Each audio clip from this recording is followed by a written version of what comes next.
What's going on, folks? Ted from Nerd Immersion here, and we're going to continue on some Dungeon Masters content here, 2024 Dungeon Masters Guide content for a little bit. We still got to get back to covering Player's Handbook stuff we never finished covered, and as promised, I will be doing that comparison with Tales of the Valiant from Cobalt Press. I just haven't had enough time to make all the videos that I'd like to make. That being said, let's talk about the new magic items in the 2024 Dungeon Masters Guide. I'll be honest, I may have missed some, but I read through it from A to Z, and I cataloged which ones I can indefinitely and, permanently call out as being new. Again, some of these we've already seen in the forms of Uni and the Lost Horn, Search for the Lost Horn. We'll cover them again anyway in case you missed that video. So, unfortunately, for a lot of these, I can't show you anything because that's the stipulations that we're behind. But for the ones that we have either something similar or something that I can kind of reference, we'll do that. So first up is the adamantine weapon. Now, we saw a version of this referenced in Xanathar's guide, but it wasn't officially called out as a magic item. It is now being called out as an uncommon magic item for any piece of ammunition or melee weapon. And it states that whenever this weapon or piece of ammunition hits an object, it's a critical hit. So that's all you have for that. Next up, we have Baba Yaga's Dancing Broom. Again, this is one that is brand new, and it states an uncommon attunement magic item, by the way. While holding the broom, you can take a magic action to transform it into an animated broom under your control using the animated broom stat block. It moves into an unoccupied space as close to you as possible. It acts immediately after you on your initiative count and remains animate until you take a bonus action to deanimate it. You can mentally command it to move anywhere within 30 feet of you, as long as you don't have the incapacitated condition, and you decide what action it takes and where it moves during its turn, or you can issue a general command, such as attack anybody or guard this location or what have you. If the broom is reduced to 0 hit points, it's shattered and is destroyed. If the broom reverts to its inanimate form before losing all of its hit points, it regains all of them. So it's essentially just I don't believe there's technically a way for a player to get access to an animated broom. It's a stat block that exists. The Baba Yaga's Dancing Broom is basically now a way for you as a player to have one. It's a broom. You can throw it out and have it go out and do attacks, and then as long as you turn it back before it would be destroyed, then, it could potentially, you can just keep using it constantly. I referenced this in the live stream we had did. Next up here is the Cube of Summoning. This is a very powerful new magic item. Just pulling it up over here. And it is, the image is like a really creepy looking Jack-in-the-Box. But basically, you can use a magic action to crank on the Jack-in-the-Box. The lid pops open, and then a random creature kind of pops out. Because there's a D6 table, and it will cast one of the summon spells, the ones that were originally in Tasha's that got updated in the 2024 Player's Handbook, and they are in order from 1 to 6. Summon Aberration, Summon Beast, Summon Construct, Summon Dragon, Summon Elemental, and Summon Fae. The spell is cast at 5th level with a save DC of 17 and a +9 attack bonus. Again, some of these have more attacks or less attacks and things based on the level you cast the spell at, so consider that it is level 5. And also, the more important part is it doesn't require concentration, which makes this very powerful. Otherwise, it functions as the spell as normal, and you can only use this ability from this cube here once per long rest, or once until the next dawn. Either way, that is very strong to just have a pocket summon that you can do as an action, and I think most of those summons last an hour, and being cast at 5th level, some of the lower level ones are going to have a chunky amount of hit points, so definitely worth checking out. Next up here, going through, we have the Energy Bow. This is Hank's Energy Bow. This we do have the ability to show off because we have it right here. So, +1 to attack rolls and damage rolls made with this weapon, which has no string. Each time you pull back your arm in a firing motion, a magical arrow made of golden energy appears nocked and ready to fire. An arrow produced by this weapon deals force damage instead of piercing damage and disappears after it hits or misses a target. Until it disappears, the arrow emits bright light in a 20-foot radius and dim light in another 20 feet. It also has the following additional properties. Arrow of Restraint. Whenever you use this weapon to make a ranged attack against a creature, you can try to restrain the target instead of dealing damage to it. If the arrow hits, the target must make a DC 15 strength saving throw, or have the restrained condition for a minute. As an action, a creature restrained by an arrow can make a DC 20 athletics check to break the restraint, ending the effect on a success. Arrow of Transport. As a magic action, you can fire one energy arrow from this weapon at a target you can see within 60 feet of yourself. The target can either be a willing, medium, or smaller creature, or an object that isn't being worn or carried, provided the object is small enough to fit in a 5-foot cube, and it teleports to an unoccupied space you can see within 10 feet of yourself. And lastly, we have Energy Ladder. As a magic action, you can loose a flurry of energy arrows from this weapon at a wall up to 60 feet away from you. The arrows become glowing rungs that stick out of the wall, forming a magical ladder up to 60 feet long on the wall. The ladder lasts for 1 minute before disappearing. Now, next up, I covered these also on the live stream. There are 3 of them. They are what I'm going to call the Enspelled Trio. We have Enspelled Armor, Enspelled Staff, and Enspelled Weapon. And basically what they are is they are a variety, varying attunement magic item based on what it is. They're going to be like this across the board, though, so I'll read this first. It goes cantrip through 8th level. Cantrips and level 1 spells are considered uncommon. It's an uncommon magic item with a save DC of 13 and an attack bonus of +5. Level 2 and level 3 spells are rare with a 13 but the level 2 also is 13 +5. The level 3 spell is a save DC of 15 with a +7 attack roll. The level 4 spell is very rare. That is also 15 save DC +7 to attack. The level 5 spell, also very rare, but now we've jumped up to a DC of 17 and an attack bonus of +9. All through 6 through 8 are all considered legendary. However, level 6 is the same save DC and attack bonus as a level 5 spell, 17 and 9. And then both level 7 and level 8 spells have a save DC of 18 and a +10 to attack bonus. And they all have similar capabilities, but with some restrictions. Bound into whatever it is, an armor, staff, or weapon, is a spell of level 8 or lower. That's, again, one of the things that helps determine the rarity. All of them have 6 charges. They regain a D6 charges daily at dawn, and while you're wearing, wielding, or what have you this item, you can expend a charge to cast that spell. And then again, the level of whatever it is corresponds to the table we talked about with the varying levels. So for the Enspelled Armor, it has to be an Abjuration or Illusion spell. Those are the limitations for that. But this could be a very powerful way for someone who's not a spellcaster to have like an uncommon enspelled piece of armor. Could be shield, right? So you could have, in theory, plate mail that gives you 6 uses of shield every day, which is quite powerful for somebody who's already wielding plate mail. And again, there is no downside to expending all the charges in the Enspelled Armor. It just gets a D6 back daily at dawn. For the Enspelled Staff, the staff has no limitation on the school of magic. It can be of any school of magic. But, however, when you expend the last charge out of the staff, you have to roll a d20 on a 1. The staff loses all of its properties and becomes a non-magical quarterstaff. And then for the Enspelled Weapon, similar in a lot of ways to the armor, it has the following limitations on the spells. It has to be a Conjuration, Divination, Evocation, Necromancy, or Transmutation spell. And then it functions, again, similar to the armor, where even if you expend all of the charges, there's no downside.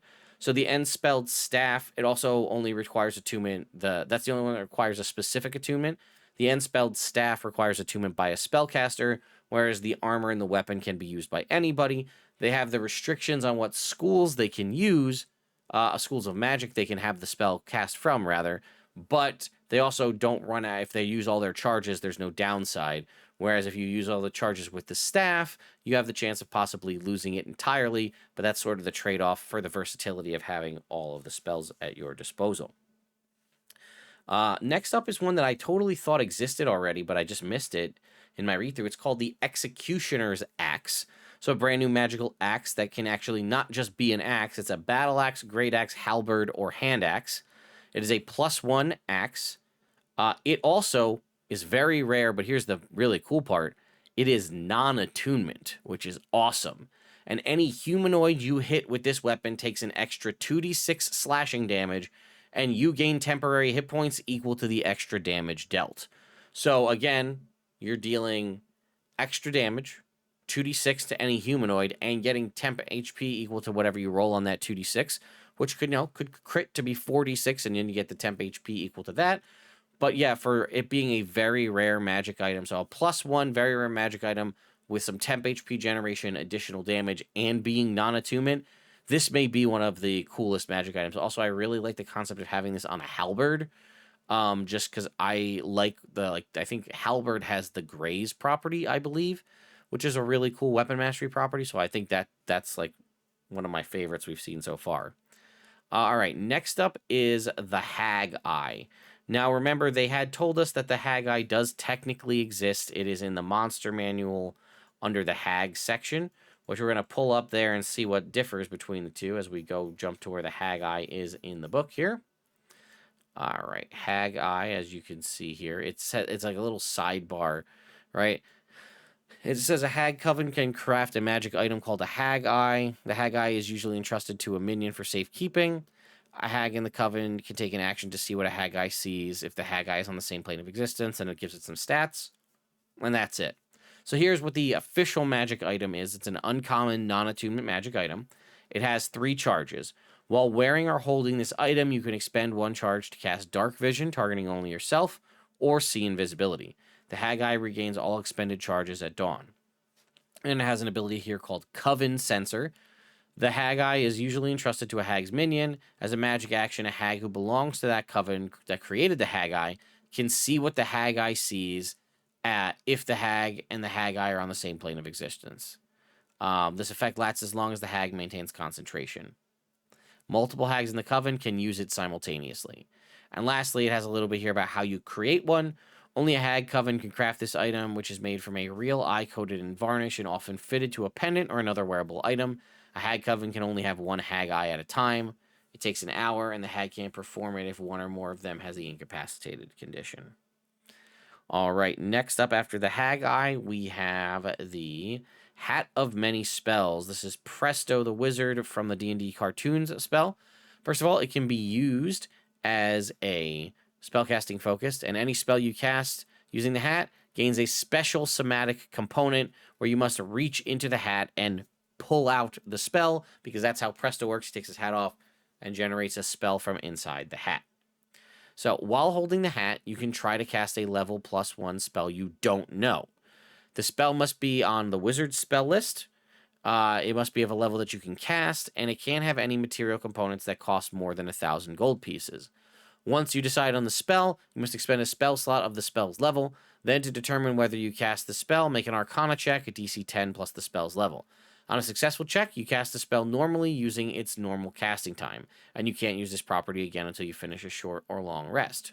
On a failed check, you fail to cast the spell, and a random effect occurs by determining from the D100 table below. So you can see on a 1 to 50, you cast a random spell. Enlarge, reduce, reduce. Fairy Fire, Fireball, Gust of Wind, Invisibility on yourself, Lightning Bolt, Phantasmal Force, or Polymorph or Stinking Cloud. You have the stunned condition until the end of your next turn, believing something awesome happened. A harmless swarm of butterflies fill a cube nearby. You pull a non-magical object out of the hat, acid, alchemist, fire, crowbar, or lit torch. You suffer a magic sickness and are poisoned for an hour. You have the petrified condition until the end of your next turn. You pull a non-magical object out of the hat, a dagger, rope with grappling hook tied to the end, a bag of caltrops, or a gem worth 50 gold pieces. A creature comes out of the hat, a camel, a constrictor snake, an elephant, or a mule. A hostile swarm of bats flies out and attacks you. A vertical 10-foot diameter two-way portal to another plane of existence opens in an unoccupied space you can see within 30 feet and remains open until the end of your next turn. Your DM decides where it leads, or you pull a magic item out of the hat. It's either common, uncommon, or rare. The DM chooses the item, and it disappears, unfortunately, after 1 hour if it's not consumed or destroyed before then. And after the Hat of Many Spells is the Lute of Thunderous Thumping. This is a very rare non-attunement magic item that can be used as a lute, but also can be wielded as a magic club per the club stat, the club stat block in the player's handbook. However, it also deals an extra 2d8 thunder damage on a hit. However, if you're a bard with this weapon, you can use your charisma modifier instead of your strength modifier when you make the attack roll, provided that you sing or hum while you make the attack. Again, very powerful for a non-attunement magic item. All right, then we're going to jump from there all the way down to our consumables as we have a couple of new potions here. We have the Potion of Greater Invisibility. So now we have the regular Potion of Invisibility, which is you drink it, you have the invisible condition for an hour, which is a rare potion. And now that, unfortunately, ends if you attack, deal damage, or cast a spell. But the very rare Potion of Greater Invisibility gives you essentially invisibility for an hour with no stipulations, effectively being like the Greater Invisibility spell, but with a 1 hour duration and no concentration. So definitely a really cool improvement. I like that a lot. It's just, you're paying for the very rare version. We talked about it before, but there's the uncommon potion, the Potion of Pugilism. This, after you drink it, each unarmed strike that you deal does an extra d6 force damage on a hit, and it lasts for 10 minutes. Again, a very powerful potion for a monk to make. All right, following that, we have Diana's Quarterstaff of the Acrobat, which is a +2 quarterstaff. While holding it, you can cause it to emit dim green light out to 10 feet. And either as a bonus action or after you roll initiative, you can extinguish the light as a bonus action. While holding it, you can alter its form down to a 6-inch rod for easy storage, a 10-foot pole, or back to a quarterstaff. And then it has different benefits based on the size of, what form you have it in. So you can do acrobatic assist if you're in quarterstaff or 10-foot pole form, which gives you advantage on acrobatics checks, which just, always on, which is nice. Attack deflection only in quarterstaff form. When you are hit by an attack while holding this weapon, you can take a reaction to twirl the weapon around you, getting a +5 bonus to your armor class, effectively giving you shield. Against the triggering attack, potentially causing it to miss. However, this is only once per short or long rest. And then we have the ranged weapon. The weapon has the thrown property with a normal range of 30 feet and a long range of 120. Immediately after you make a ranged attack with the weapon, it flies back to your hand. And again, one of the things that I think is really nice about the Staff of the Acrobat here is it doesn't have charges. All of its abilities are just always accessible to you. Now, it does require attunement, and obviously some of these would be nice to have as a monk, right? That's, I feel like, what a lot of people are thinking of. But really, anybody can use this. A wizard, a sorcerer, even a fighter could use this if they wanted to. And it has some benefits, like having, again, the throne property, the effectively once per short rest shield, and then again, potentially always access to advantage on acrobatics checks could be pretty powerful. All right, next up we have a common magic item that I really truly thought was in another book, but I didn't realize it. It's called the Rival Coin. Let me just jump past all the rings here. It says, this gold coin has a creature embossed on each side. In the image here that we have in there, the one side is Tiamat and the other one is Venger. But it says the two depicted creatures must be of famous rivals. So it says, for example, a rival coin might show Igwilv on one side and Mordenkainen or Venger on the other, or Venger on one side and Tiamat on the other. One of these figures is on the head side of the coin and the other on the tail side. The coin has 1 charge and regains its expended charges daily at dawn. You may take a magic action to toss the coin, expending the charge. Roll any die to determine whether the coin comes up heads on an even number or tails on an odd number. The roll also determines the effect. Heads. Target one creature you can see within 60 feet of yourself. That target makes a DC 13 Wisdom saving throw. On a failure, they take 2d4 psychic damage and have disadvantage on the next attack roll they make before the end of their next turn. On a successful save, they take half damage only. Or tails, you take a d4 psychic damage. Honestly, if it wasn't a magic action, it would be pretty sweet. But even, again, it's a common magic item. This actually could be very powerful to grant to somebody at a very low level. If you could, as a level 1 character, dish out 2d4 psychic damage as an action and provide disadvantage at the same time, that could be pretty huge. So, it's just a fun little coin that I like. Next up here, we have the Scroll of Titan Summoning. You may have seen the short video I made on this, as it's funny to have a magic item that you can't fully use until several months from now. as several options on it aren't available until the 2025 Dungeon Master's Guide comes out. But it is called, again, the Scroll of Titan Summoning. Now, we do technically have a magic item that was introduced in Icewind Dale Rime of the Frost Maiden called the Scroll of Tarask Summoning, which functionally this seems to be that, but just improved and with additional functionality. It is a legendary scroll. You take an action to read it, and then name a particular Titan named in the scroll, and then pick a spot within 1 mile of yourself. The DM picks a suitable Titan or determines it randomly from the table, and then basically it just plops down in that location. The Titan is hostile towards all of the creatures and disappears when it drops to 0 hit points. If the Titan is summoned into a space that isn't large enough to contain it, the summoning fails and the scroll is wasted. So on a 91 to 100, you do summon a Tarask. On a 76 to 90, you summon a Kraken. However, Kraken requires a body of water large enough to contain it, or the summoning fails and the scroll is wasted. 61 to 75 is an Empyrean. And then the interesting 4 other ones are ones some of us we've heard in other videos with Wizards of the Coast before, but for 1 to 15 is the Animal Lord, something we have not heard before, which I'm guessing this is sort of the elder version of whatever a beast is. You know, that like the CR20 beast. We've heard that they were going through the efforts of putting in at least one CR20 creature, possibly CR20 plus, for each of the creature types. So I think the Animal Lord is going to be that version, but for the beast creature type.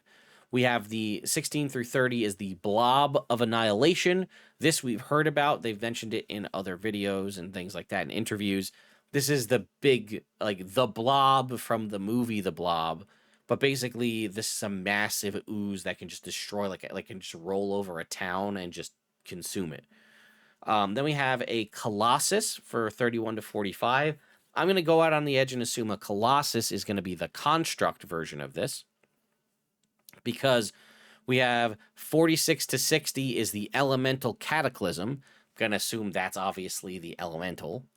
The only other thing I think we've heard of at this point is obviously like the Lich. I think is probably supposed to be the undead version of that. But I think we have heard that there will be an Elder Hag. I'm assuming the Elder Hag is that version, but for Fey creatures.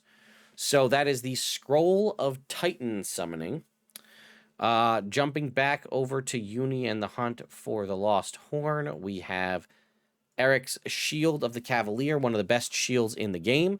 It is a attunement shield here. It is, it says while you're holding the shield, you have a +2 bonus to armor class. This bonus is in addition to the shield's normal AC bonus. So this is effectively a +4 shield. It is a +2 shield in that it gives you +4 to your AC is what I meant to say. And then while holding it, you have the following properties. When you take the attack, I think that's supposed to be when you take the attack action, you can make one of those attacks using the shield against a target within 5 feet of yourself. Apply your proficiency bonus and strength modifier to the attack roll. On a hit, the shield deals force damage to the target equal to 2d6 plus your strength modifier. So effectively, this is essentially letting you be proficient with it and is treating it almost the same damage type as, say, like a maul or a greatsword. If the target is a creature, you can push it up to 10 feet directly away from you. If the creature is your size or smaller, you can also knock it down, giving it the prone condition. And then lastly, here we have Protective Field. As a reaction, when you or an ally you can see within 5 feet of you is targeted by an attack or makes a saving throw against an area of effect, you can use your shield to create an immobile 5-foot emanation originating from you. When the emanation appears, any creature or objects not fully contained within it are pushed into the nearest unoccupied space outside it. The attack or area of effect that triggered the reaction has no effect on creatures and objects inside the emanation, which lasts as long as you maintain concentration up to a minute. Nothing can pass into or out of it. A creature or object inside the emanation can't be damaged by attacks or effects originating from outside, nor can a creature inside the emanation damage anything outside it. Once this property is used, it can't be used until the next dawn. This is effectively like a mini Wall of Force dome version that you could do, which is pretty cool. All right, next up, which I thought was interesting, is now classified as a magic item, is a Silvered Weapon. Silvered Weapon is any simple or martial weapon. It is common, and it says when you score a critical hit with this against a creature that is shape-shifted, The weapon deals 1 additional damage die. After that, we have another new magic item called the Spirit Board. I could have sworn that this thing existed in something like Ravenloft or otherwise, but it is essentially a raven, kind of the artwork is like a raven motif spirit board, like a Ouija board, with a planchette to move around to, check the letters. This one's a little bit different than a traditional Ouija board. It has, still like hello, goodbye, yes, no, and all the letters and numbers, but it also has a wheel and woe aspect of it. And it says the board comes with the planchette. It has 3 charges and regains 1 charge daily at dawn. While touching the planchette, you can take a minute to cast one of the spells from the table below. As you cast the spell, you call on the spirits of the dead to guide the planchette across the board's surface, answering your questions by pointing to letters or words on the board. For 1 charge, you can cast the augury spell. That's why Wheel and Woe is on there. And for all 3 charges, it'll allow you to cast the commune spell. This is a very rare magic item that is non-attunement. All right, next up we have the Sylvan Talon, another weapon that I could have sworn was in some other thing. And I think like the common magic items, I usually just kind of scroll past them because I feel like I've seen them all. And then I was a little bit surprised to see that the Sylvan Talon is one that was brand new to this book. So this is a common magic item that does require attunement, and it can be a dagger, rapier, scimitar, short sword, sickle, or spear. And it says, while this is on your person, you understand the non-written communication of all Fae, and, and they understand yours. Secret Message is the next little feature. As a magic action, you can use the weapon to cast the message cantrip. Once this property is used, it can't be used until the next dawn. So, again, a really interesting, flavorful weapon here that it lets you communicate with all Fae and they can understand you. Again, non-written, just verbal. But also you get a freebie usage of message. All right, last up here, we have Bobby's Thunderous Great Club. While attuned to this magic item, your strength is 20, unless your strength is already, better than that. The weapon deals an extra D8 thunder damage to any creature it hits, and an extra 3D8 thunder damage to objects that aren't being worn or carried. So, sets you, again, it is attunement, but in very rare, but sets your strength to 20, does an extra D8 thunder damage, and can do pretty much decent siege damage here to objects. Clap of Thunder. As a magic action, you can strike the weapon against a hard surface to create a loud clap of audible thunder up to 300 feet. You also create a 30-foot cone of thunderous energy. Each creature in the cone must make a DC 15 strength save or have the prone condition.